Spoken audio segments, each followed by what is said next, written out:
C'est le journal sur Al24 News. Merci de nous rejoindre pour ce rendez-vous. Voici les titres. Le président algérien Abdelmajid Tebboune nomme Mariam Ben Mouloud haut commissaire à la numérisation avec rang de ministre.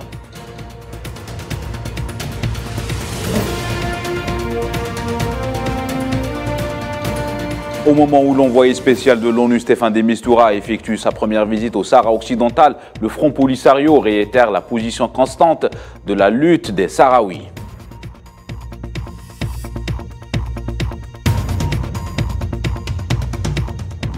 Le premier sommet africain sur le climat qui s'est tenu au Kenya a adopté la déclaration de Nairobi.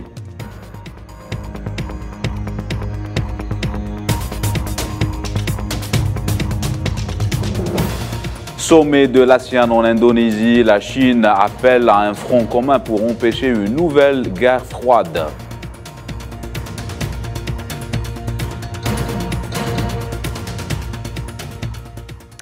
Voilà pour les titres. Bonsoir à tous. Le président algérien Abdelmajid Tebboune a nommé Mariam Ben Mouloud haut commissaire à la numérisation avec rang de ministre. C'est ce qu'a indiqué mercredi un communiqué de la présidence de la République algérienne.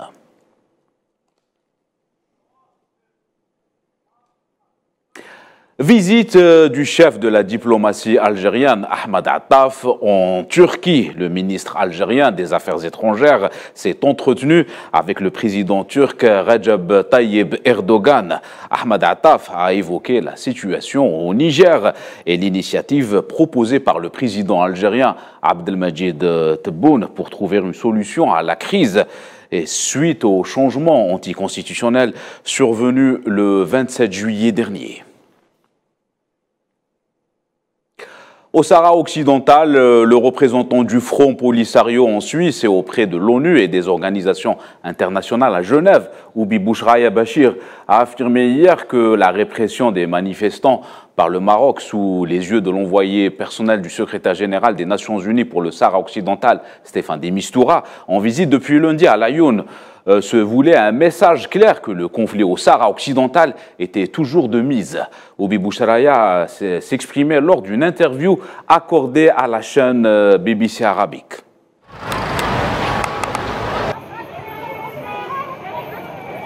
Et cette visite, elle a un intérêt particulier à cause de, je crois, 3 considérations. D'abord, le Maroc, pendant la dernière, tout récemment, il a commencé à reproduire les thèses du dossier clos, comme quoi le conflit est réglé, oui. Essaye toujours d'enduire la communauté internationale en erreur, comme quoi il y a une reconnaissance de son occupation du territoire au Sahara occidental. Et aujourd'hui, avec la visite de De Mistura sur place, avec tout cet intérêt médiatique qui l'accompagne, et surtout avec les manifestations pacifiques qui ont été organisées aujourd'hui et hier à Laayoune occupée et qui ont été réprimées violemment par les forces de l'ordre. On compte aujourd'hui des dizaines de victimes, des blessés, des hommes, des femmes et des activistes. Et ça, c'est une preuve comme quoi on est très loin de cette prétention marocaine, et le peuple sahraoui est toujours déterminant à continuer à résister pour son droit à l'autodétermination. Dans ce contexte, le Front Polisario réitère que la visite de Staffan de Mistura dans les régions sahraouies occupées est le résultat de la lutte et de la détermination du peuple du Sahara occidental, étant donné qu'il est soumis à un processus de décolonisation. Le représentant du Front Polisario auprès des Nations Unies et coordinateur avec la MINURSO, Sidi Mohamed Omar, a affirmé que la première visite qu'effectue actuellement l'envoyé personnel du secrétaire général de l'ONU, Staffan de Mistura, au Sahara occidental, est le résultat de la position constante du Front Polisario et de la lutte du peuple sahraoui contre l'occupation marocaine, notamment dans les territoires occupés. Situation au Gabon, alors que la transition a officiellement été amorcée par la prestation de serment de Brice Oligui Nguema et que la formation d'un nouveau gouvernement est attendue. Le chef de la transition poursuit ses consultations. Il a ainsi rencontré l'opposant Albert Ondo Ossa, qui jusque-là demande le respect du verdict de la présidentielle du 30 août dernier.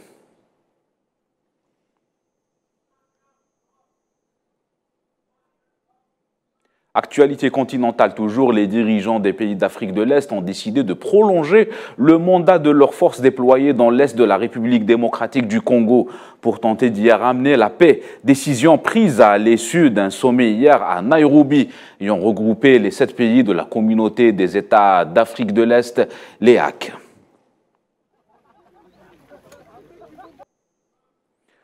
Au Soudan, un avion civil a atterri à l'aéroport de Port-Soudan pour la première fois depuis le début du conflit armé au Soudan le 15 avril dernier. L'avion appartient à la compagnie égyptienne Egypt Air. Le 15 août, l'autorité de l'aviation civile du Soudan avait annulé les restrictions sur les vols dans la partie orientale de l'espace aérien du pays dû aux affrontements opposant l'armée régulière aux forces de soutien rapide. En Algérie, le groupe algérien Sonatrach lance les travaux du projet de la sismique 3D de haute intensité et de haute résolution au niveau du champ de Hassi Messaoud, afin d'augmenter les capacités de production et les réserves algériennes d'hydrocarbures et préserver la position de Sonatrach en tant que fournisseur important et acteur majeur sur les marchés mondiaux des hydrocarbures. Un lancement supervisé par le président directeur général du groupe Toufiq Hakar.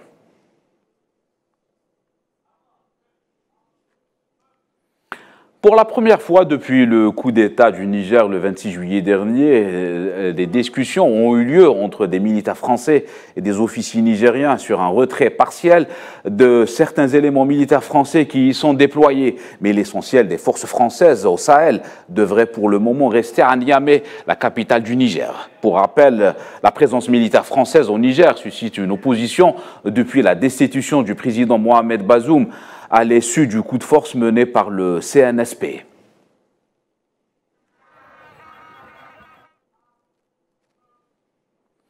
C'est avec l'adoption de la déclaration de Nairobi que s'est achevé le premier sommet africain consacré au climat. Une déclaration ambitieuse se vend avant tout un socle aux visions africaines quant à la question du climat, notamment en vue de l'approche de la conférence COP28. Les dirigeants africains réunis à Nairobi durant 3 jours proposent notamment d'établir une nouvelle architecture de financement adaptée aux besoins de l'Afrique, y compris l'allègement de la dette dont le fardeau pèse lourdement sur le continent africain.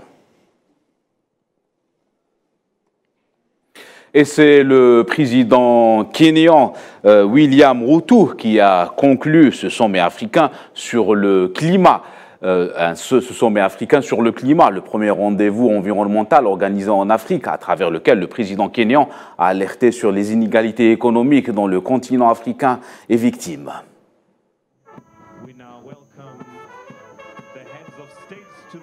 Lors du sommet, notre compréhension commune est devenue claire. L'Afrique n'est pas seulement le berceau de l'humanité, c'est aussi l'avenir. Et nous sommes la dernière frontière d'un potentiel inexploité sous la forme de centaines de millions de jeunes hommes et de jeunes femmes éduqués, qualifiés et motivés. Dans les territoires occupés de la Palestine, l'occupation de la Cisjordanie est illégale au regard du droit international. C'est ce qui ressort d'un nouveau rapport commandé par les Nations Unies, appelant au retrait immédiat et inconditionnel de l'entité sioniste du territoire. Les détails avec Naïla Aït Hamouda.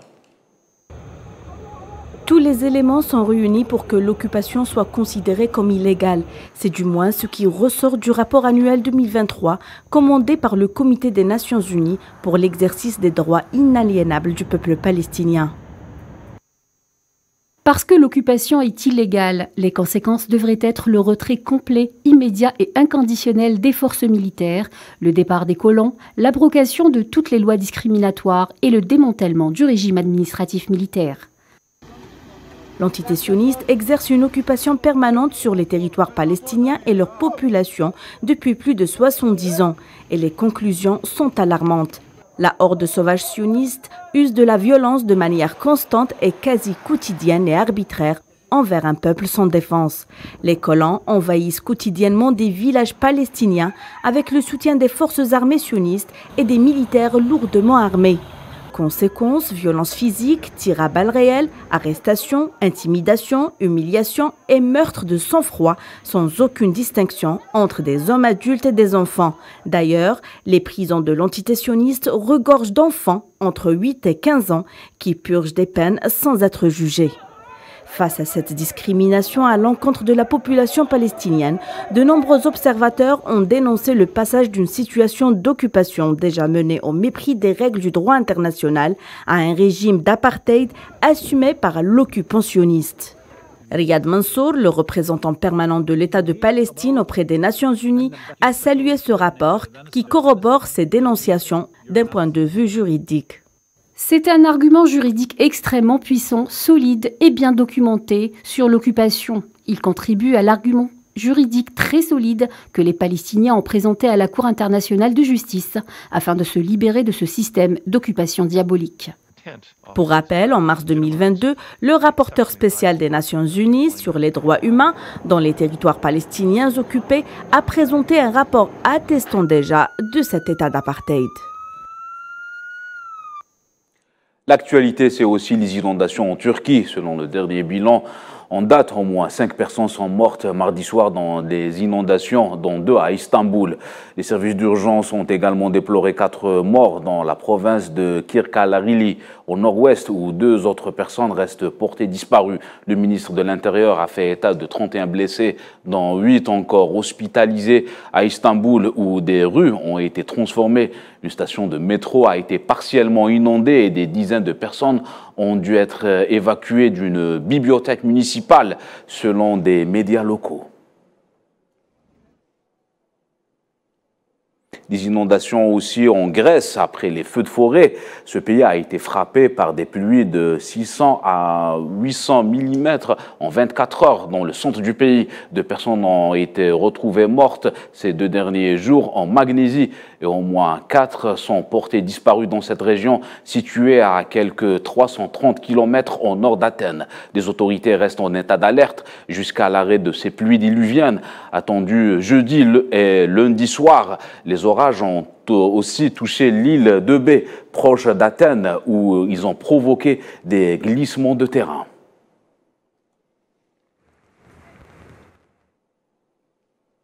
Le tracé du gigantesque gazoduc Force de Sibérie 2, censé faire transiter à terme de 50 milliards de mètres cubes de gaz de la Russie vers la Chine, sera bientôt finalisé pour sa partie russe, annoncé mercredi par le vice-premier ministre en charge de l'énergie dans sa phase finale. C'est ce qu'a indiqué Alexandre Nouvak dans un entretien à la presse russe.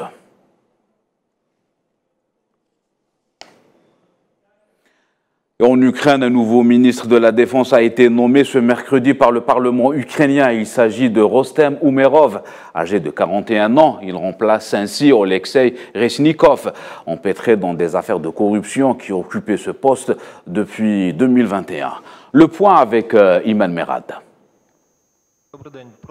Ce mercredi, le Parlement ukrainien a approuvé avec une écrasante majorité la nomination de Rostem Umerov au poste de ministre de la Défense. À 41 ans, il remplace Oleksiy Reznikov, l'un des visages de la résistance ukrainienne face aux Russes, mais affaibli par des scandales de corruption au sein de son administration. Fraîchement nommé, Rostem Umerov a juré de tout faire pour libérer chaque centimètre de l'Ukraine, peu après le vote du Parlement le confirmant à ses nouvelles fonctions.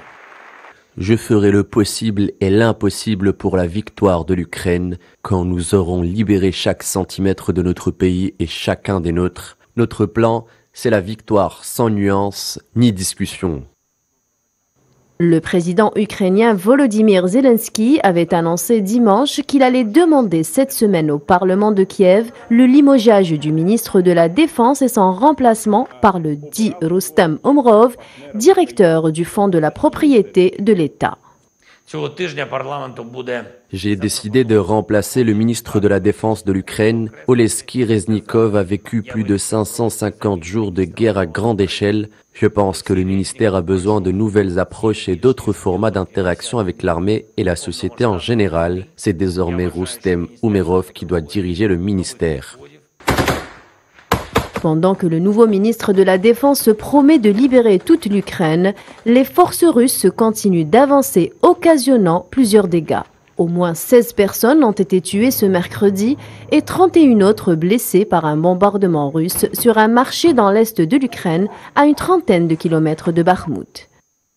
Cette frappe intervient alors que le chef de la diplomatie américaine Antony Blinken se trouve déjà à Kiev pour prendre part à la réunion des ministres des Affaires étrangères et annoncer une nouvelle aide militaire d'1 milliard de dollars.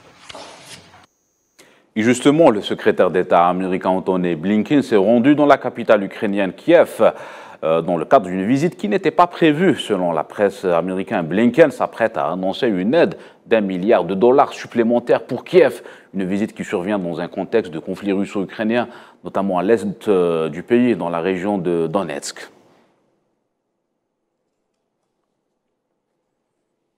Le chef de la diplomatie russe, Sergueï Lavrov, est arrivé à Jakarta pour participer au sommet de l'ASEAN. La porte-parole du ministère russe des Affaires étrangères, Maria Zakharova, a déclaré précédemment que le ministre russe tiendrait une série de réunions avec des partenaires régionaux et des représentants d'associations multilatérales dans le cadre de son programme à Jakarta. Conflit ukrainien, frontière méridionale, le sommet de l'ASEAN promet d'être rythmé par plusieurs dossiers sensibles. Le sommet regroupe plusieurs puissances mondiales opposées sur la scène internationale. La Chine, quant à elle, plaide pour un non-retour de la guerre froide. Les détails avec Safwan Ben Sabri. À Jakarta, le sommet de l'Association des nations de l'Asie du Sud-Est s'est ouvert dans un contexte de rivalité entre puissances mondiales. Cela dit, l'objectif affiché se résume à un mot d'ordre, le maintien de la paix. Plusieurs dossiers sont cependant sujets de tension entre les pays membres, notamment la dernière carte publiée par la Chine, où celle-ci revendique des zones maritimes chevauchant celles d'autres pays membres. La Chine, au centre des critiques occidentales, s'est déclarée pour une coopération étroite malgré les dissensions internes et les pressions externes. Pour maintenir ces différences sous contrôle, ce qui est essentiel à présent est de ne pas choisir un camp, de s'opposer à la confrontation entre blocs et d'empêcher une nouvelle guerre froide. Les désaccords et les différends entre les pays doivent être gérés correctement. Autre confrontation attendue, Kamala Harris et Sergueï Lavrov seront présents à la table ronde, une occasion pour la Russie et les États-Unis de réaffirmer leur opposition concernant le conflit ukrainien. Un conflit que l'Indonésie, pays hôte, souhaite ne pas voir éclipser le reste des dossiers du sommet. Jakarta a déclaré que les pays du groupe de l'ASEAN ne doivent pas servir d'intermédiaires aux grandes puissances. Durant ce rendez-vous asiatique, la vice-présidente des États-Unis, Kamala Harris, a rappelé l'engagement commun envers les questions nationales et régionales urgentes.